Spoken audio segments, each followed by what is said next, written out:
ഓം നമോ ഭഗവതേ വാസുദേവായ നമ. ശ്രീമദ് ഭാഗവതം അധ്യായം 5. ശ്രീ നാരദർ വ്യാസന്റെ സംശയം തീർക്കുന്നത്. ശ്രീ നാരദർ വ്യാസന്റെ മുഖത്തു നോക്കി പുഞ്ചിരിച്ചുകൊണ്ട് ചോദിച്ചു: ഹേ മഹാഭാഗ, മനുഷ്യൻ അറിയേണ്ടത് സകലതും അങ്ങ് നന്നായി അറിഞ്ഞിട്ടുണ്ട്. സകല ധർമ്മങ്ങളെയും വിസ്തരിച്ചുകൊണ്ട് അത്യത്ഭുതമായ മഹാഭാരതത്തെ നിർമ്മിച്ചുവല്ലോ. അതൊന്നുകൊണ്ട് തന്നെ അങ്ങ് കൃതകൃത്യനാകേണ്ടതാണ്. പക്ഷേ അങ്ങ് ദുഃഖിതനെ പോലെ കാണപ്പെടുന്നുവല്ലോ. കാരണമെന്ത്? വ്യാസൻ പറഞ്ഞു: അവിടുന്ന് പറഞ്ഞത് ശരിയാണ്. എന്റെ ആത്മാവ് പ്രസാദിച്ചിട്ടില്ല. കാരണമെന്തെന്ന് ഞാൻ അറിയുന്നില്ല. ബ്രഹ്മപുത്രനായ അങ്ങ് അഗാധ ബോധവാനാണ്. പുരുഷോത്തമനായ ശ്രീനാരായണന്റെ പ്രിയഭക്തനായ അങ്ങേക്കറിയാൻ കഴിയാത്ത ഒരു രഹസ്യവുമില്ല. ത്രിലോക സഞ്ചാരിയായ അങ്ങ് സൂര്യനെയും വായുവിനെയും പോലെ സർവസാക്ഷിയാണ്. അതിനാൽ എനിക്ക് സംഭവിച്ച ന്യൂനത എന്തെന്ന് പറഞ്ഞു തരണമേ. ശ്രീ നാരദർ പറഞ്ഞു: അങ്ങ് ഭഗവാന്റെ നിർമ്മല യശസ്സിന് മുഖ്യ പ്രാധാന്യം കൊടുത്തു വർണ്ണിച്ചില്ല. ധർമാധർമ്മങ്ങൾക്കാണല്ലോ പ്രാധാന്യം കൽപ്പിച്ചത്. അതിനാൽ അങ്ങയുടെ അറിവ് അപൂർണമെന്ന് വേണം പറയുവാൻ.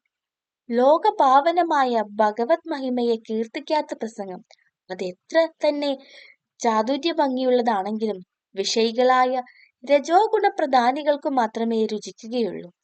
ബ്രഹ്മനിഷ്ഠരായ പരമഹംസന്മാർ അതിനെ കാകതീർത്ഥം പോലെ തിരസ്കരിക്കുകയുള്ളൂ. നേരെ മറിച്ച് പ്രതിശ്ലോകവും അബദ്ധപദങ്ങളായിക്കൊള്ളട്ടെ, അതിലുടനീളം ഹരിനാമമാകുന്ന മുദ്ര പതിഞ്ഞിട്ടുണ്ടെങ്കിൽ സാധുക്കൾ അതിനെ പ്രിയത്തോടു കൂടി കേൾക്കുകയും പറയുകയും കീർത്തിക്കുകയും ചെയ്യുന്നു. എന്തെന്നാൽ തിരുനാമം സർവപാപഹരമാണ്. ഹരിഭക്തി കലരാത്ത ജ്ഞാനം ശുഷ്കരമാണ്, ഒട്ടും തന്നെ ശോഭിക്കയില്ല. കൃഷ്ണാർപ്പണമായല്ലാത്ത കർമ്മങ്ങളെപ്പറ്റി പറയുകയേ വേണ്ട. മനുഷ്യൻ സ്വാഭാവികമായി നിന്ദ്യമായ കാമ്യകർമ്മങ്ങളെ ഇഷ്ടപ്പെടുന്നു. അതുതന്നെയാണ് ധർമ്മമെന്ന് അങ്ങും അനുവദിച്ചുവല്ലോ. അത് വലിയ അന്യായമായി. എന്തെന്നാൽ അങ്ങ് ഉപദേശിച്ചതാണ് ശരിയെന്ന് വിശ്വസിക്കുന്ന ജനങ്ങൾക്ക് നിവർത്തി മാർഗത്തിൽ ശ്രദ്ധയുണ്ടാവില്ല. പിന്നീട് അങ്ങു തന്നെ ത്യാഗമാണ് ശ്രേയസ്സെന്ന് പറഞ്ഞാൽ പോലും അവർ ശ്രദ്ധിക്കുകയില്ല. പ്രപഞ്ച വ്യാപാരങ്ങളെല്ലാം ഭഗവാന്റെ ലീലയാണെന്നുള്ള ഏകദൃഷ്ടിയുള്ളവർക്ക് ഭ്രമമുണ്ടാവുകയില്ല. നാനാത്വ ബുദ്ധികൾക്ക് ഒരു കാലത്തും ഒന്നിലും സ്ഥിരതയുണ്ടാവുകയില്ല. ഓരോ സമയം ഓരോന്ന് തോന്നും. വിശ്രാന്തി അവർ കണി കാണുകയില്ല. കർമ്മം കൊണ്ട് മേൽപോട്ടു ബ്രഹ്മാവ് വരെയും കീഴ്പോട്ട് സ്ഥാവരം വരെയും ജന്മങ്ങളെടുത്ത് ചുറ്റിത്തിരിയാമെന്നല്ലാതെ പരമപദപ്രാപ്തി സാധ്യമല്ല. ഹരിഭക്തൻ ഒരു സമയം സ്വധർമ്മങ്ങളെ ചെയ്തില്ലെങ്കിൽ തന്നെയും പതനം സംഭവിക്കുകയില്ല. അവൻ ഈ ജന്മത്തിൽ പ്രാപ്യസ്ഥാനം എത്താതെ മരിച്ചുപോയാലും തുടർന്നുള്ള ജന്മങ്ങളിൽ പൂർവവാസന ബലത്താൽ ഭജനം തുടർന്നുകൊണ്ടുപോകും. ഒടുവിൽ മുക്തി കൈവരും നിശ്ചയം. അതിനാൽ അങ്ങ് സകല ജീവികളുടെയും ബന്ധമുക്തിയെ ലക്ഷ്യമാക്കിക്കൊണ്ട് ഗുരുക്രമന്റെ സുന്ദരലീലകളെ വഴിപോലെ വർണ്ണിക്കണം. ഈ ലോകം ഭഗവാൻ തന്നെ, എന്നാൽ ഭഗവാൻ ഇതിൽ നിന്ന് വേറിട്ടവനാകുന്നു. ഈ ലോകം ഭഗവാന്റെ അധിഷ്ഠാനത്തിൽ സത്യമെന്ന പോലെ കാണപ്പെടുന്നു. ഭഗവാൻ ലോകമില്ലെങ്കിലും സ്വയം സത്യമായി വിളങ്ങുന്നു. ഈ പരമരഹസ്യം അങ്ങേക്കറിയാം. അങ്ങ് ഈശ്വരാവതാരമാകിയാൽ ഒരാചാര്യന്റെ ആവശ്യമില്ല. എങ്കിലും ഗുരു ശിക്ഷ വേണമെന്ന വേദപ്രമാണത്തെ മാനിച്ചുകൊണ്ട് ഇത്രയും പറഞ്ഞതാണ്.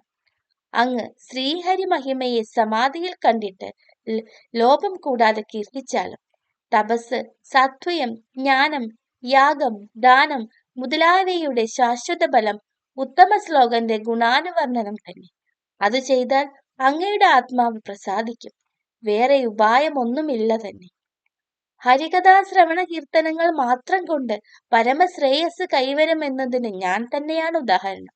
ഞാൻ കഴിഞ്ഞ കൽപ്പത്തിൽ ഒരു ദാസീപുത്രനായി ജനിച്ചു. എന്റെ ബാല്യത്തിൽ ഒരു സംഘം യോഗികൾ ചാതുർമാംസ്യം കഴിച്ചുകൂട്ടാൻ എന്റെ ഗ്രാമത്തിൽ എഴുന്നള്ളി. അവരെ ശുശ്രൂഷിക്കാൻ എനിക്ക് ഭാഗ്യമുണ്ടായി. ബാല്യചാബല്യങ്ങൾ ഒന്നുമില്ലാതിരുന്ന എന്റെ ഭക്തി ശുശ്രൂഷാദികൾ കണ്ട് അവർക്ക് എന്നിൽ ദയ തോന്നി. അവരുടെ ആഹാരത്തിന്റെ ഉച്ഛിഷ്ടം എനിക്ക് തന്നു. ഞാൻ അതിനെ പതിവായി ഒരു നേരം കഴിച്ചു. അതിന്റെ വൈഭവത്തിൽ എന്റെ ചിത്തം ശീഘ്രം പരിശുദ്ധമായി. അവർ ചെയ്തു വന്ന ഹരിഭജനത്തിൽ എനിക്കും രുചി ജനിച്ചു. ഞാനും അവരോട് ചേർന്ന് കീർത്തിച്ചു. ക്രമേണ എന്റെ ബുദ്ധി നിശ്ചലമായി.